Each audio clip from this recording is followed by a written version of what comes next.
ચોમાસા પહેલા તંત્ર દ્વારા કરવામાં આવતી પ્રી મોન્સૂનની કામગીરીમાં આણંદમાં પોલમપોલ દેખાઈ હોય તેવા દ્રશ્યો સર્જાયા છે।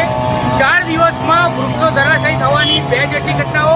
2 દિવસ પહેલા સૌના રોડ ઉપર વૃક્ષની ડાળી ધરાશાયી થઈ હતી, જેના કારણે મોપેડ લઈને જતા વ્યક્તિ વૃક્ષની ડાળી નીચે દબાયો હતો। જ્યારે આજે મહેન્દ્ર શાહ ચોકડી પર વૃક્ષ ધરાશાયી થતા એક વ્યક્તિએ પોતાનો જીવ ગુમાવ્યો છે। ત્યારે તંત્રની પ્રી મોન્સૂનની કામગીરી ઉપર અનેકો સવાલ ઉઠ્યા છે। ત્યારે હવે તંત્ર દ્વારા પ્રી મોન્સૂનની કામગીરી એવું નહીં પરંતુ પોલમપોલની કામગીરીને લઈને આણંદ શહેરમાં નિર્દોષ વ્યક્તિએ પોતાનો જીવ ગુમાવવાનો વારો આવ્યો છે।